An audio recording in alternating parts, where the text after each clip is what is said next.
El teatro del siglo XX. La revolución teatral del siglo XX es una reflexión sobre la naturaleza misma del teatro, merced a la cual la dramaturgia deja de ser un género de literatura para convertirse en un soporte de la puesta en escena. Surge la figura del hombre de teatro, el profesional del arte de la actuación, que en ocasiones es a un tiempo dramaturgo, pero también director escénico, pedagogo en un específico método de interpretación por el creado, como por ejemplo el maestro González Caballero, que obviamente creó y abonó un método.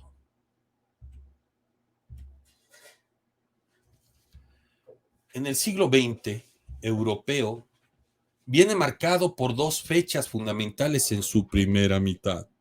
Estas fechas son las correspondientes al inicio y fin de dos grandes guerras mundiales que en este medio siglo se producen.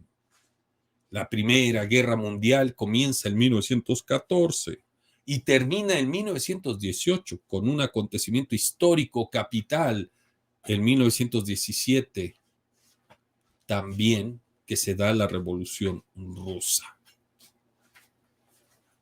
La Segunda Guerra Mundial comienza en 1939, justamente al finalizar la Guerra Civil Española, y termina en 1945.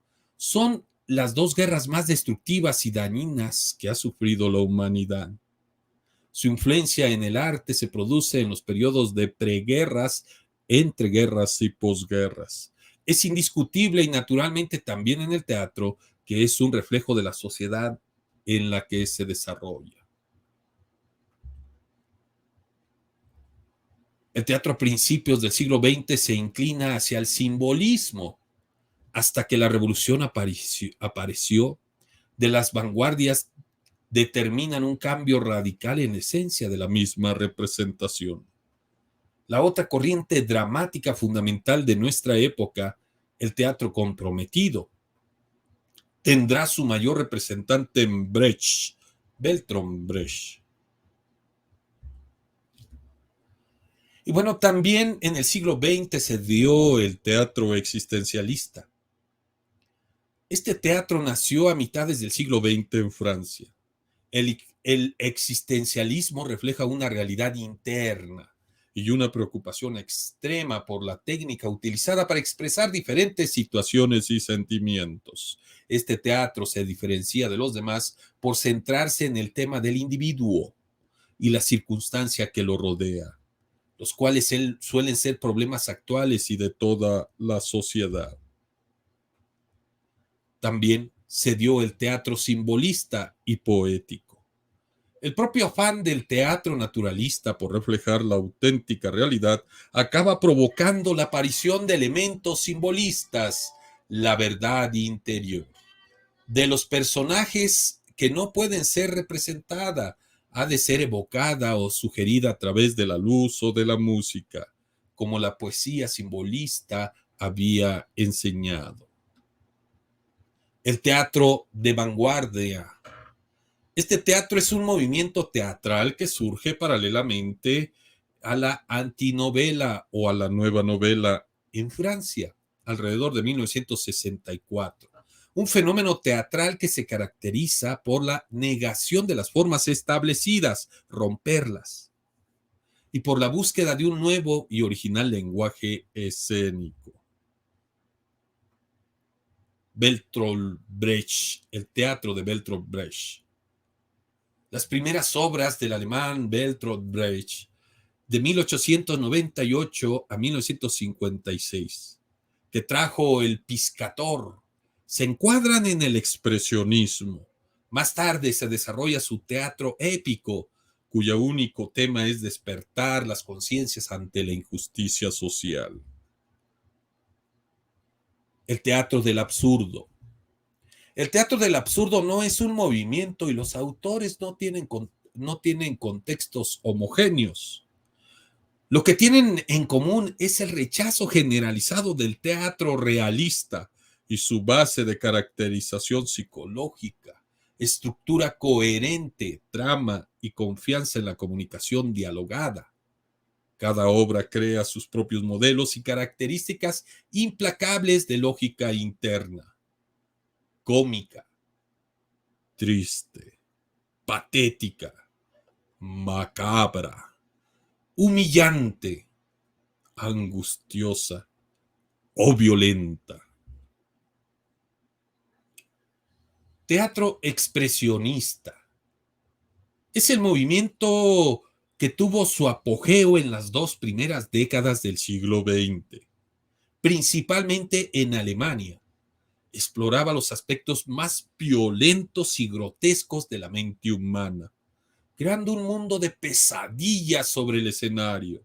Desde un punto de vista escénico, el expresionismo se caracteriza por la distorsión, la exageración y por un uso sugerente de la luz y la sombra.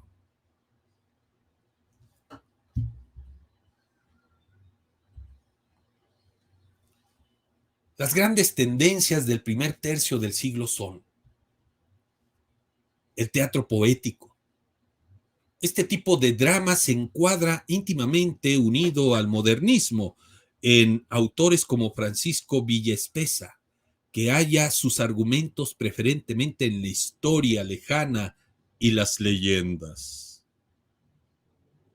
El drama burgués, que enlaza con algunas modalidades del siglo XIX.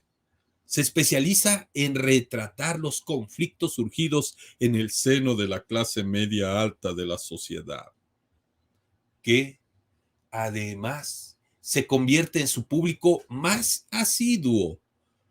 El mejor exponente es, sin duda alguna, Jacinto Benavente, Premio Nobel de Literatura en 1922.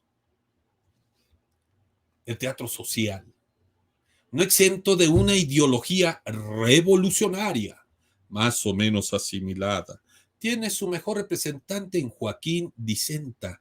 Viene a ser el contrapunto del burgués, presentando personajes de las clases sociales menos favorecidas, en situaciones hasta entonces reservadas a la nobleza y a la burguesía. Modalidades cómicas. Gran parte de la cartelera está dominada por las diferentes modalidades cómicas. Carlos Arniches y sus sainetes Joaquín y Serafín Álvarez Quintero o Pedro Muñoz, Saca con el Astracán, representaba la mejor vertiente de un teatro popular no exento de virtudes artísticas, heredero de toda una corriente de gran cultivo en la historia literaria española. Por su parte, hablando del teatro español, la primera mitad del siglo XX, escindido y marcado por la Guerra Civil Española, se divide en dos periodos. El primero de ellos, 1920-1937, de signo creciente y con dos referencias claras, la obra dramática de Valle Inclán y el teatro imposible de García Lorca, el único autor español con proyección internacional. El segundo periodo, más breve y gris, reconocido como teatro de posguerra, tuvo a su vez dos dramaturgias, la desarrollada y la representada en España. Definida como un teatro que divierte ideologizando, y el teatro escrito en el exilio de los autores como Rafael Alberti, Alejandro Casona o Max Aub, entre otros.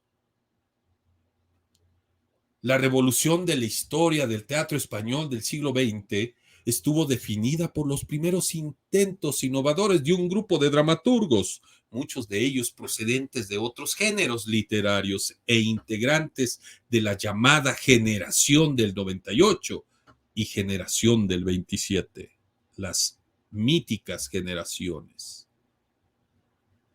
El teatro del humor. Bueno, el teatro del humor de posguerra tuvo sus mejores representantes en Gardiel Póncela y el Miguel Miura, acompañados en una línea más tradicional por Tono Andreu, Álvarez La Iglesia y Carlos y Jorge Llopis. Muchos de ellos podrían considerarse herederos del humorismo disparatado y absurdo de Ramón Gómez de la Serna.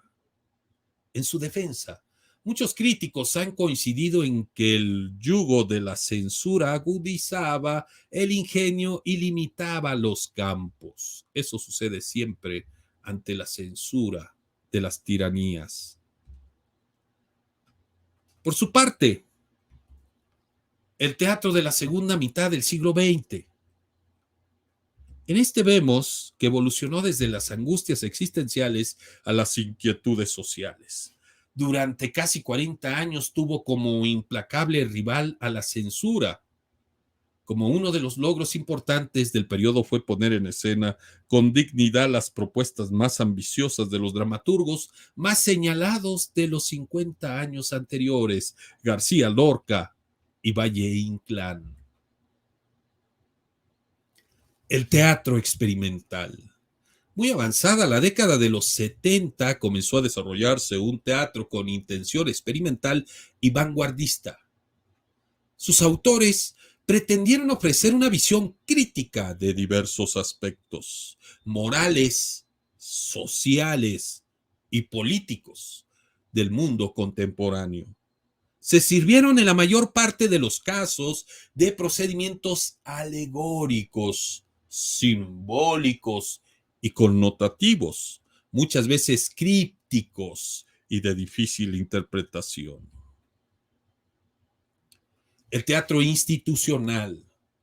Más que reflejar la realidad, el teatro institucional es la mirada dogmática y poco fanática de la sociedad, puesto que en escena, a través de las relaciones de los personajes, se reflejaba esto. También intenta transmitir el contexto político, social y cultural en el cual nos movemos en la actualidad. Además, intenta suscitar las emociones de los espectadores. Ejemplos: Bodas de Sangre, del gran Federico García Lorca, Divinas Palabras, de Valle Inclán, Doña Perfecta, de Benito Pérez Galdós, y Yerma, de Federico García Lorca, entre otras. Por su parte, el teatro de títeres, ahí vemos en el ámbito del teatro español contemporáneo, resulta interesante reseñar el interés que los artistas pues más innovadores, podríamos decir, mostraron por el teatro de muñecos.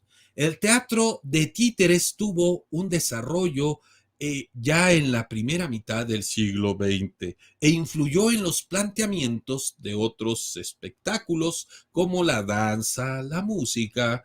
Por ejemplo, los títeres cobraban vida con manos de Valle Inclán o de García Lorca. Principales autores teatrales: Jacinto Benavente, de 1866-1954. Su fecunda producción dramática, 174 obras, gozó del favor de su público habitual, la burguesía.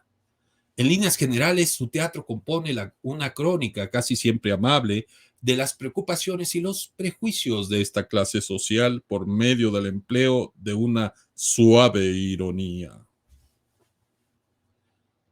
Ramón María del Valle Inclán, 1866-1936.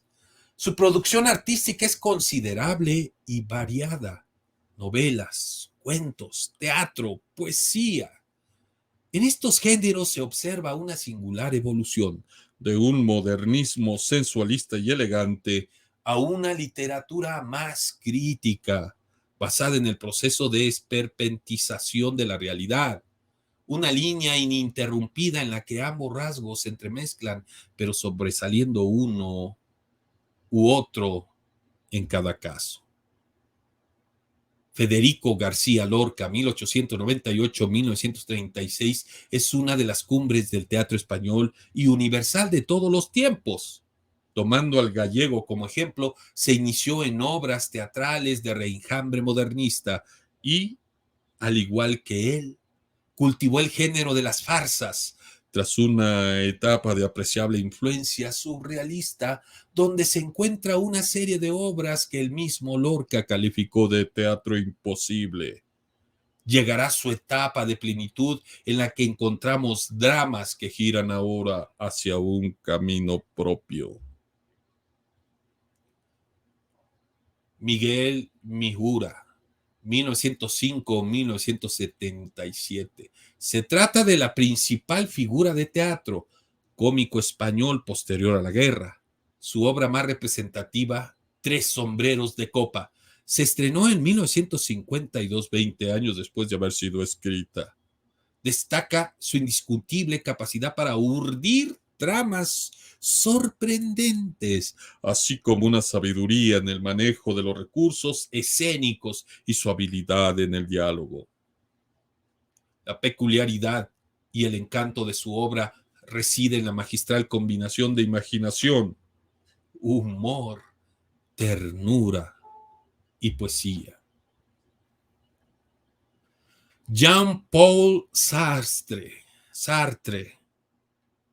en una primera etapa desarrolló una filosofía existencialista, a la que corresponden las obras de El ser y la nada de 1943, y el existencialismo es un humanismo de 1946. La dramaturgia de Jean-Paul Sartre puede ser denominada como teatro de reflexión, pues cada una de sus piezas es un encuentro de un Sartre pensador existencialista con un Sartre dramaturgo moralista. Sartre considera que el ser humano está condenado a ser libre, entre comillas, es decir, arrojado a la acción y responsable plenamente de su vida, sin excusas. Sus obras más importantes son Las moscas, A puerta cerrada, Muertos sin sepultura, Las manos sucias, El diablo y Dios, entre otras. Yerma, de Federico García Lorca. Yerma, en 1934, es una obra teatral popular escrita por Federico García Lorca que desarrolla una tragedia de ambiente rural. Está dividida en 3 actos de 2 cuadros cada uno. El tema principal es instinto frente a represión, ya que Yerma lucha porque su instinto le dice que debe ser madre, pero no lo logra. Por eso termina odiándose.